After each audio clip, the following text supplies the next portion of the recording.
다 같이 신앙 고백 드리시겠습니다. 전능하사 천지를 만드신 하나님 아버지를 내가 믿사오며 그 외아들 우리 주 예수 그리스도를 믿사오니 이는 성령으로 잉태하사 동정녀 마리아에게 나시고 본디오 빌라도에게 고난을 받으사 십자가에 못 박혀 죽으시고 장사한 지 사흘 만에 죽은 자 가운데서 다시 살아나시며 하늘에 오르사 전능하신 하나님 우편에 앉아 계시다가 저리로서 산자와 죽은 자를 심판하러 오시리라. 성령을 믿사오며 거룩한 공회와 성도가 서로 교통하는 것과 죄를 사하여 주시는 것과 몸이 다시 사는 것과 영원히 사는 것을 믿사옵나이다. 아멘. 찬송가 315장, 구찬송가 512장 찬양하시겠습니다.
하나님의 말씀 보시겠습니다. 사무엘상 3장 10절에서 14절 말씀입니다.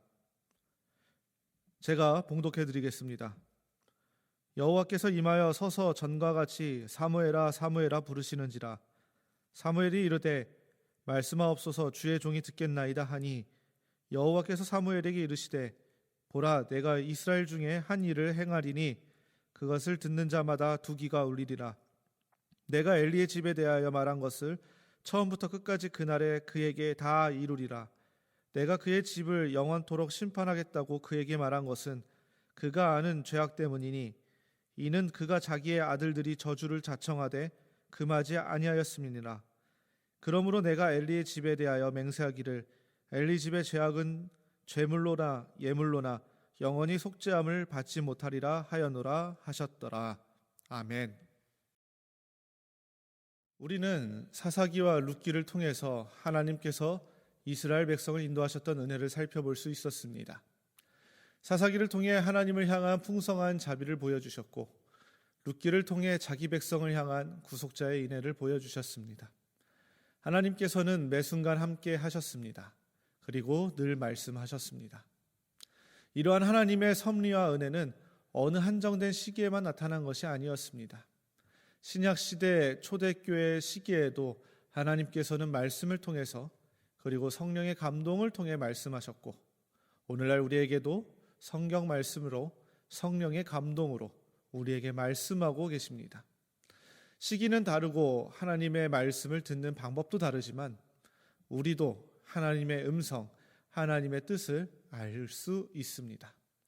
그래서 우리는 늘 끊임없이 하나님의 말씀에 귀를 기울이고 집중해야 합니다. 하나님께서 나에게 말씀하시는 때가 있기 때문입니다. 오늘 본문에서는 하나님의 말씀을 들을 때에 어떻게 그리고 어떤 자세로 나아가야 하는지 함께 살펴볼 수 있는 말씀이 될 것 같습니다. 본문의 내용의 배경을 살펴보면 당시 이스라엘은 사사시대의 끝 무렵 격동의 시기였습니다. 이스라엘의 영적 상태는 심각한 상황이었습니다.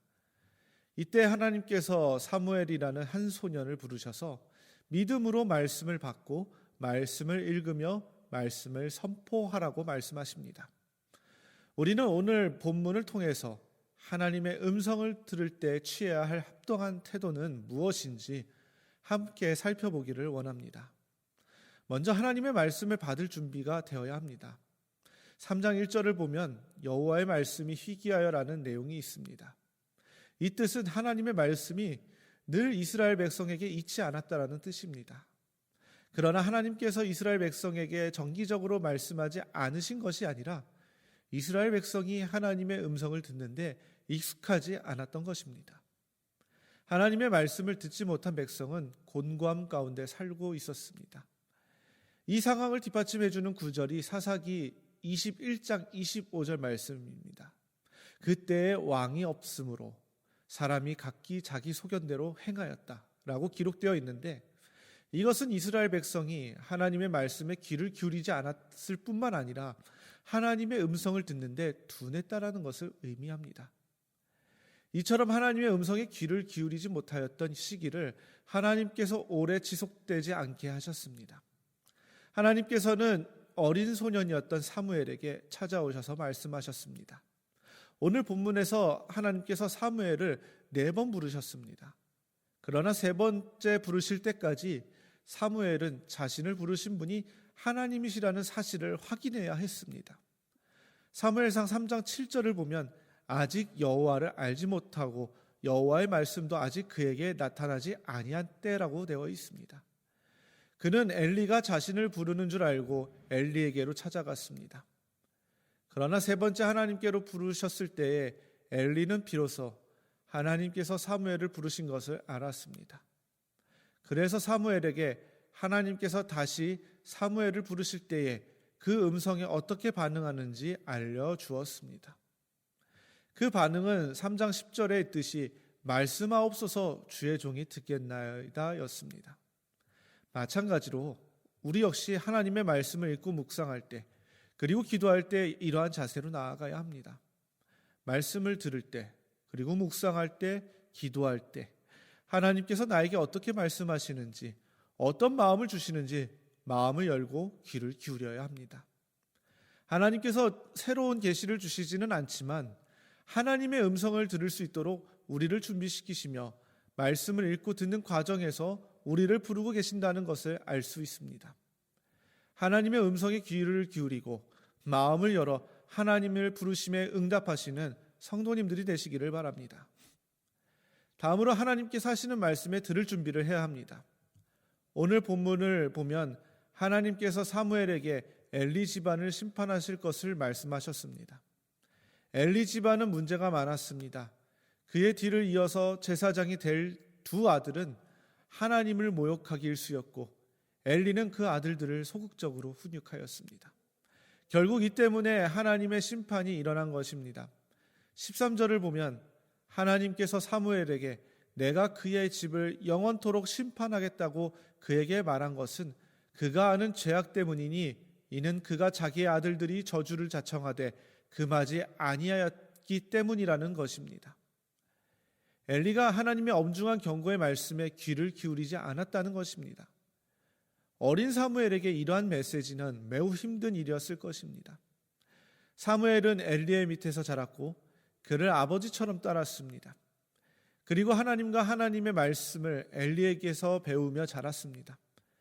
그런 그 가문에 하나님의 심판의 메시지를 듣고 말해야 한다는 것은 매우 힘든 것이었습니다. 그럼에도 사무엘은 하나님의 말씀에 귀를 기울였습니다. 우리도 마찬가지로 성경을 통해서 하나님께서 우리에게 주시는 말씀에 듣고 믿을 준비를 해야 합니다. 축복의 메시지, 위로의 메시지를 주시기도 하지만 때론 우리에게 경고의 메시지, 책망의 메시지를 주십니다. 하나님께서 보시기에 우리의 모습이 하나님이 기뻐하지 않으시는 모습이 있기 때문입니다. 힘든 순간일 수도 있고 마음이 아픈 순간일 수도 있지만 그럼에도 믿음으로 듣고 나아가야 합니다. 이 말씀을 통해 지난날 나를 돌아보고 회개하고 다시 하나님께서 원하시는 모습으로 나아가야 합니다. 그러면 사랑이 많으신 하나님께서 우리를 위로하시고 은혜를 주십니다.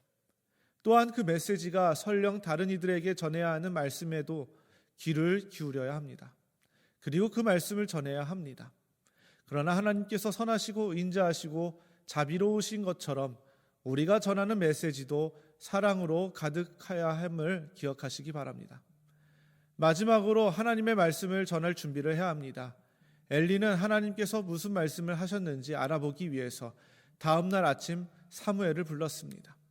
그러나 사무엘은 엘리에게 자신이 들었던 말을 전하는 것이 쉽지 않았습니다. 그러나 사무엘은 하나님의 말씀에 순종하고 하나님을 두려워하는 마음으로 엘리에게 모든 사실을 알렸습니다. 사무엘이 이처럼 행동했던 이유는 하나님의 말씀이 가장 중요하고 귀한 것임을 기억했다라는 것입니다. 훗날 사무엘은 그의 일생 동안 이처럼 이스라엘 백성에게 진리를 선포하는 데 절대로 타협하지 않았습니다. 그리고 그는 이스라엘의 두 왕이었던 사울과 다윗에게 기름 붓는 대선지자로 성장하게 되었습니다. 사무엘은 선지자로서 그리고 제사장으로서 이스라엘 민족 사이에 살면서 지속적으로 하나님의 말씀을 대언하였습니다. 하나님께서는 사무엘과 함께 하셨고 사무엘은 하나님의 말씀을 믿음으로 순종하며 전하였습니다. 이처럼 사무엘이 하나님의 말씀에 순종하고 진리의 말씀을 전하려 하였던 것처럼 우리도 하나님의 말씀에 순종하고 진리의 메시지를 전해야 합니다. 우리에게 맡기신 가장 기본적인 메시지는 무엇입니까? 바로 복음입니다. 우리는 자기의 힘이 아니라 능력을 주시는 하나님께 의지해 복된 소식을 나누도록 부름받았습니다. 사도행전 1장 8절을 보면 오직 성령이 너희에게 임하시면 너희가 권능을 받고 예루살렘과 온 유대와 사마리아와 땅끝까지 이르러 내 증인이 되리라 라고 말씀합니다. 우리는 이 말씀에 순종하며 복음과 진리의 말씀을 온전히 전해야 합니다. 말씀을 마치겠습니다. 하나님은 우리의 삶의 어두운 부분에 대해서 말씀하시고 의심의 순간에도 말씀하십니다. 여러 세대에 걸쳐 하나님은 분명하게 말씀해 오셨으며 우리는 하나님의 말씀을 기쁨과 즐거움으로 받아들여야 합니다. 하나님의 말씀 앞에 겸손히 행하며 준비해야 합니다. 말씀의 건의 아래 스스로 복종하며 하나님께서 주시는 어떤 말씀이든 믿어야 합니다. 하나님의 말씀을 성실하게 순종하고 따르며 대언했던 그 사무엘의 모습처럼 우리도 하나님의 말씀에 신실하게 순종하고 따르기를 원합니다. 그리고 우리에게 주신 사명, 곧 복음을 전하는 일에 힘써야 합니다. 하나님께서 주신 능력으로 담대함을 얻어 하나님의 메시지를 전달하고 실천하여 하나님께 인정받고 나아가시는 성도님들이 되시기를 바랍니다. 기도하겠습니다. 거룩하신 하나님 아버지 감사합니다. 오늘 말씀처럼 우리가 하나님의 말씀에 늘 귀를 기울이는 하나님의 자녀가 되기를 소망합니다. 하나님께서 그 주시는 메시지를 통해서 우리가 하나님의 뜻을 알기를 원합니다. 하나님께서 나를 통해서 다른 이들에게 무엇을 말씀하실지 우리가 기대하기를 원합니다. 또한 그 말씀을 통해서 우리를 훈육하시고 때론 우리를 책망하실 때 그 말씀에 우리가 겸허히 받아들이고 회개하고 다시 하나님께로 나아가기를 원합니다. 하나님, 주시는 메시지, 말씀 앞에 우리가 겸손히 하나님께 나아갈 수 있게 하여 주시옵소서. 그 말씀이 진리의 말씀이며 생명의 말씀임을 우리가 기억하며 나아갈 수 있게 하여 주시옵소서. 특별히 우리에게 하나님의 말씀을 전하는 자들로 주님께서 세워주셨사오니 하나님, 우리가 하나님께서 주신 그 말씀, 특히 복음을 가지고 믿지 않는 저들에게 그 복음을 충실히 전할 수 있도록 지혜와 힘을 허락하여 주시옵소서. 감사드리며 예수님의 이름으로 기도드립니다. 아멘. 주기도문으로 예배를 마치겠습니다. 하늘에 계신 우리 아버지여, 이름이 거룩히 여김을 받으시오며 나라에 임하옵시며 뜻이 하늘에서 이루어진 것 같이 땅에서도 이루어지이다. 오늘날 우리에게 일용할 양식을 주옵시고 우리가 우리에게 죄 지은 자를 사하여 준 것 같이 우리 죄를 사하여 주옵시고 우리를 시험에 들게 하지 마옵시고 다만 악에서 구하옵소서. 대개 나라와 권세와 영광이 아버지께 영원히 싸움나이다. 아멘.